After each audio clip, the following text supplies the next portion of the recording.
বাংলা নতুন বছর 1431কে বরণ করে নিতে রাজ্যের বিভিন্ন জায়গায় চলছে নানা অনুষ্ঠান। নববর্ষের সকালে এক বর্ণাঢ্য শোভাযাত্রার আয়োজন করা হলো আসানসোল শহরে। শহরের গির্জা মোড় থেকে শোভাযাত্রাটি শুরু হয়ে রাহুলের মিউনিসিপ্যাল পার্কে এসে শেষ হয়। শোভাযাত্রা শেষে নানা সাংস্কৃতিক অনুষ্ঠানের মধ্য দিয়ে এদিনের বর্ষবরণ অনুষ্ঠান শেষ হয়। এদিনের অনুষ্ঠানে হাজির থেকে শোভাযাত্রায় পাও মেলান রাজ্যের আইন ও শ্রম মন্ত্রী মলয় ঘটক। এছাড়াও উপস্থিত ছিলেন আসানসোল পুর নিগমের chairman Amarnath Chattopadhyay, deputy mayor Abhijit Ghatak সহ অন্যান্যরা।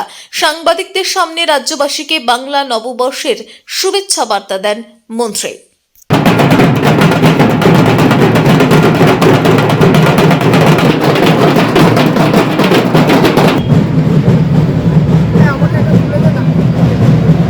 রাস্তায় আমাদের এই আসানসোলের বাংলার বায়ু, বাংলার বায়ু, বাংলার জল, বাংলার ফল পূর্ণ হোক, পূর্ণ হোক, হে ভগবান।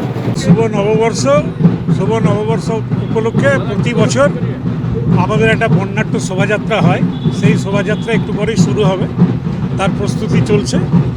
আমি নববর্ষ উপলক্ষে পশ্চিমবঙ্গে বসবাসকারী সমস্ত মানুষকে শুভ নববর্ষের প্রীতি শুভেচ্ছা জানাই। আমি কামনা করি তাদের পরিবার সুখে থাক, শান্তিতে থাক, আরও তাদের শ্রীবৃদ্ধি হোক, এইটুকু কামনা করে সকলকে আমার আরও একবার শুভেচ্ছা জানিয়ে শেষ করছি। প্রণাম। আসানসোল থেকে মহেশ দের রিপোর্ট, টিভি নিউজ 10। সুলভে সঠিক চিকিৎসার একমাত্র প্রতিষ্ঠান বিবেকানন্দ হসপিটাল। 24 ঘন্টা emergency service, blood bank, trauma care. আপনাদের সেবায় আমরা তৎপর। গুণমান ও পরিষেবায় দুর্গাপুর বিধাননগরের ডক্টর জাকির হোসেন এভিনিউর বিবেকানন্দ হসপিটাল শিল্পাঞ্চলের মানুষের মন জয় করেছে।